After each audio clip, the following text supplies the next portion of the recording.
कहते हैं उस रात कुछ ऐसा हुआ जिसे सोचकर लोगों की रूह कांप जाती है। अंधेरी रात, सूनी सड़कें और एक बस जिसका सफर कभी खत्म ही नहीं हुआ। स्वागत है आपका उस रूट पर जहां हर कदम मौत के साए से गुजरता है। हम बात कर रहे हैं रूट नंबर 375 की, जो आखिरी बार फ्रेग्रेंट हिल्स के लिए चली थी। लेकिन उसके बाद क्या हुआ कोई नहीं जानता। इस रास्ते का रहस्य ऐसा है जो आज तक कोई नहीं सुलझा पाया। यह कहानी आपको अंधेरी रातों और सन्नाटे से भरी सड़कों पर ले जाएगी। एक ऐसी सड़क जो दिखने में साधारण है लेकिन इसके पीछे छिपा है एक भयानक रहस्य। तो चलिए तैयार हो जाइए, क्योंकि यह कहानी आपकी धड़कनों को तेज कर देगी और आपके मन में डर की एक परछाई छोड़ जाएगी। कहानी शुरू होती है चीन की राजधानी बीजिंग से कुछ किलोमीटर दूर युआनमिंग युआन बस टर्मिनल से। 14 नवंबर 1995 की देर रात एक बस युआनमिंग युआन बस टर्मिनल से निकलती है। यह बस उस रात की आखिरी बस थी और इस बस का जो आखिरी स्टॉप था वह था फ्रेग्रेंट हिल्स।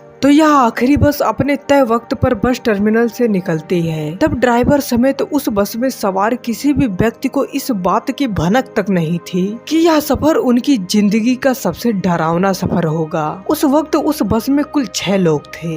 एक तो बस का ड्राइवर, एक लेडी कंडक्टर, एक बूढ़ी महिला, एक लड़का और एक यंग कपल। जो यंग कपल था वह दोनों ड्राइवर के पीछे वाली सीट पर बैठे थे और जो लड़का था वह बस के गेट के पास दूसरी साइड वाली सीट पर बैठा था और वह बूढ़ी औरत उस लड़के के पीछे वाली सीट पर बैठी थी। इसके बाद बस अपने तय रूट के हिसाब से अपनी मंजिल की तरफ बढ़ रही थी। जिन रास्तों से यह बस गुजर रही थी वह शहर का बाहरी इलाका था और उन रास्तों में इस बस के अलावा और कोई दूसरी गाड़ी नजर भी नहीं आ रही थी। चारों तरफ बिल्कुल खामोशी थी क्योंकि आधी रात हो गई थी। उस खामोशी में सिर्फ उस बस के इंजन की आवाज सुनाई दे रही थी और ठंड भी बहुत था क्योंकि नवंबर का महीना चल रहा था। तभी रास्ते में ड्राइवर को 2 परछाइयां दिखाई देती है, जिसे देखकर वह तेजी से ब्रेक मार देता है, जिससे बस में सवार सभी लोग तेजी से आगे की तरफ झटका खा जाते हैं। अब इससे पहले कि यात्रियों में से कोई ड्राइवर से कुछ पूछ पाता,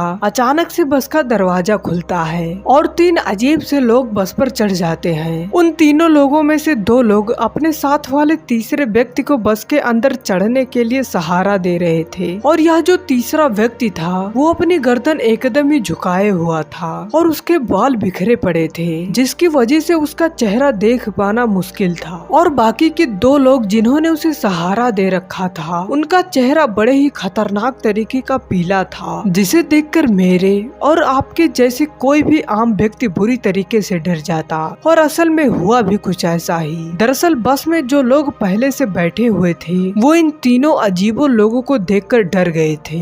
इन तीनों ने चीन के ट्रेडिशनल कपड़े पहन रखे थे जो कि क्विंग राजवंश के दौरान पहने जाते थे। उसके बाद यह तीनों बिना किसी से कुछ बोले बस की पीछे वाली सीट पर जाकर बैठ जाते हैं और यह बस वहां से चल देती है। मगर इन तीनों को देखकर बस में बैठे बाकी के पैसेंजर घबरा जाते हैं, क्योंकि एक तो आधी रात का वक्त और ऊपर से उनके अजीब से कपड़े। तो इन सब चीजों ने बाकी के मुसाफिरों के अंदर एक बेचैनी सी पैदा कर दी और वो सभी घबरा कर एक दूसरे को देखने लगे। उस बस की जो लेडी कंडक्टर थी वो उन चारों पैसेंजर्स की तरफ जाती है और उनसे कहती है कि आप लोगों को इन तीनों लोगों से घबराने की जरूरत नहीं है, क्योंकि ये किसी ड्रामे के एक्टर्स भी हो सकते हैं जिन्होंने ड्रामा खत्म करके इतनी शराब पी ली होगी कि ये अपने कपड़े भी चेंज नहीं कर पाए होंगे। उस महिला कंडक्टर की बात सुनकर वह लड़का और यंग कपल तो शांत हो जाते हैं, मगर वह बूढ़ी औरत शांत नहीं होती और बार बार पीछे मुड़कर उन तीनों को देखे जा रही थी। इसके 2-3 स्टॉप के बाद वह जो यंग जोड़ा बस में बैठा था उनका स्टॉप आ जाता है, तो वह बस से उतर जाते हैं और फिर यह बस अपनी मंजिल की तरफ चल देती है। अब उस बस में टोटल 7 लोग सवार थे,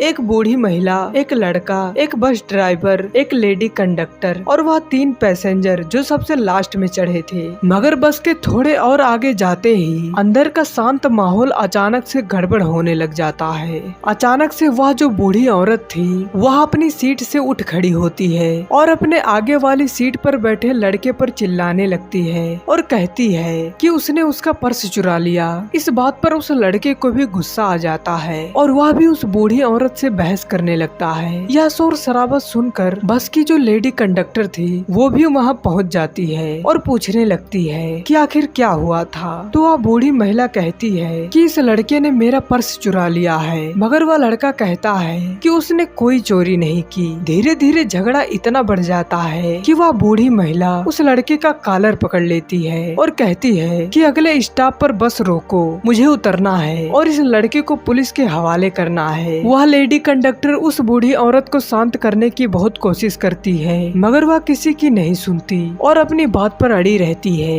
कि अगले स्टॉप पर उस लड़के को पुलिस स्टेशन लेकर जाएगी। आखिरकार बस का ड्राइवर अगले स्टॉप पर बस को रोक देता है, जिसके बाद वो बूढ़ी महिला बस से उस आदमी को धक्के देकर उतारती है और खुद भी उतरती है और दोनों पुलिस स्टेशन के लिए निकल जाते हैं। अब इस पूरे घटनाक्रम में काफी समय लगना था, इसलिए ड्राइवर उन दोनों का वेट नहीं करता और अपने डेस्टिनेशन की तरफ चल पड़ता है, जो उसकी जिंदगी की सबसे बड़ी गलती साबित होने वाली थी। अब बस तो आगे चली गई, मगर जब वह लड़का चारों तरफ देखता है तो ना तो उसे कोई पुलिस स्टेशन नजर आता है और ना ही कोई दूसरा इंसान। चारों तरफ बिल्कुल अंधेरा था। इसके बाद वो गुस्से में उस बूढ़ी औरत से बोलता है कि तुम्हारे झूठे इल्जाम की वजह से मेरी आखिरी बस भी छूट गई और इसके बाद कोई दूसरी बस भी नहीं है। अब मैं अपने घर कैसे जाऊंगा? यहाँ तो कोई पुलिस स्टेशन भी नजर नहीं आ रहा। तो वह बूढ़ी महिला उससे कहती है कि यहाँ कोई पुलिस स्टेशन नहीं है और मैंने तुम्हें यहाँ किसी पुलिस स्टेशन ले जाने के लिए नहीं उतारा, बल्कि मैंने तुम्हारी जान बचाई है। वह बोली कि मेरे पास और कोई रास्ता नहीं था और मुझे तुम्हें इस तरह उतारना था कि किसी को कोई शक ना हो। उस बूढ़ी औरत की यह बात सुनकर वह लड़का सोच में पड़ जाता है और कहता है कि तुमने मेरी जान कैसे बचाई? तो वह बूढ़ी औरत बोलती है कि तुम्हें वह 3 लोग याद है जो सबसे आखिरी में बस में चढ़े थे? तो लड़का कहता है हाँ याद है, थोड़े अजीब से थे। तो वह बोली कि जब से वह सब बस में चढ़े थे तभी से मुझे कुछ अजीब सा लग रहा था, इसलिए मैं बार बार उन्हें पीछे मुड़कर देख रही थी। इसी बीच एक बार खिड़की से तेज हवा उसके अंदर आई और उनके कपड़े हवा में उड़े। तो मैंने देखा कि उन तीनों के पैर गायब थे और मुझे पक्का यकीन था कि वह तीनों इंसान नहीं थे। मुझे अपने साथ साथ तुम्हारी भी जान बचानी थी, इसलिए मैंने तुम पर झूठा इल्जाम लगाकर बस से उतार दिया। जैसे ही यह बात उस लड़के ने सुनी तो उसके पसीने छूट गए। उसके बाद यह दोनों थोड़ी दूर आगे पुलिस स्टेशन की ओर गए और इन 3 रहस्यमय लोगों के बारे में बताया। और जब उस बूढ़ी औरत ने यह बात बताई कि उन तीनों के पास पैर नहीं थे तो पुलिस को लगा कि वह दोनों मजाक कर रहे हैं और यह उनका वहम है। तो फिर पुलिस ने उन दोनों को अपने अपने घर भेज दिया। उसके बाद 14 नवंबर 1995 की वो काली रात बीत गई। अब अगले दिन 15 नवंबर को एक चौंकाने वाली चीज हुई। पता चला कि रूट नंबर 375 की जो आखिरी बस युआन में ही वाहन बस टर्मिनल से निकली थी और जिसे फ्रेग्रेंट हिल्स पहुंचना था, वह बस फ्रेग्रेंट हिल्स के बस डिपो पहुंची ही नहीं। मतलब कि जिस बस को 14 नवंबर की रात को ही बस डिपो पहुंच जाना चाहिए था, वह बस अभी तक गायब थी। और न सिर्फ बल्कि उसके साथ साथ बस का ड्राइवर और लेडी कंडक्टर भी गायब थी। इसके बाद बस डिपो वालों ने पुलिस के पास बस की मिसिंग रिपोर्ट लिखवाई। अब जैसे ही पुलिस को पता चला कि रूट नंबर 375 की वह आखिरी बस गायब हो गई है, तब उन्हें वह बूढ़ी महिला और वह लड़का याद आया। फिर उन दोनों को पूछताछ के लिए बुलाया गया और उन्होंने फिर से वही कहानी दोहराई, पर इस बार पुलिस ने उनकी बातों को सीरियसली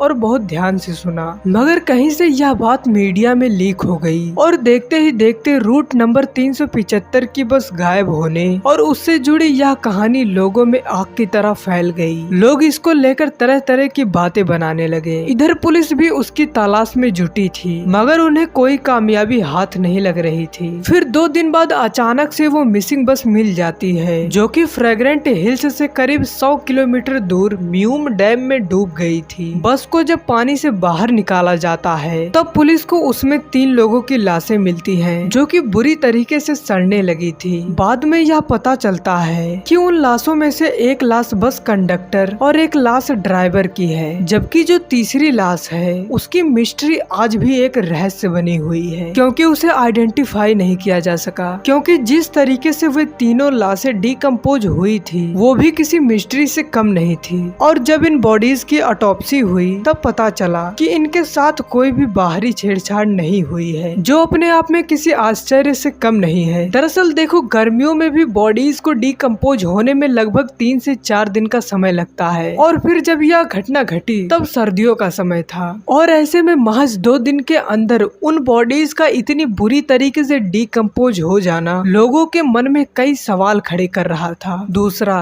कि जहां यह बस पानी में डूबी हुई मिली वह फ्रेग्रेंट हिल्स से करीबन 100 किलोमीटर दूर थी। जब यह बात बस डिपो में बताई गई तो उन्होंने कहा यह पॉसिबल ही नहीं है कि वह बस 100 किलोमीटर और आगे चल जाए, क्योंकि इसमें इतना डीजल ही नहीं था। यह बात सुनकर पुलिस वाले और भी ज्यादा हैरान हो गए। उसके बाद यह चेक करने के लिए कि बस में डीजल है या नहीं, उन्होंने उसका फ्यूल टैंक खोला, मगर जैसे ही पुलिस ने फ्यूल टैंक खोल कर देखा तो पूरा फ्यूल टैंक ताजे खून से भरा हुआ था। और यह बहुत अजीब बात थी। उस वक्त म्यूम डैम के आसपास के एरिया में लगे सारे कैमरा की जांच भी करी गई, मगर आपको यह बात जानकर हैरानी होगी कि उन कैमरों में से किसी भी कैमरे में बस को डैम के अंदर एंटर होते हुए देखा ही नहीं गया। यहाँ तक कि पुलिस को म्यूम डैम के दूर वाले एरिया में भी बस का कोई भी नामो निशान नहीं मिला था, जो कि वाकई में चौंकाने वाली बात थी। उसके बाद यह छानबीन ऐसे ही चलती रही, मगर इसका कोई फायदा नहीं हुआ।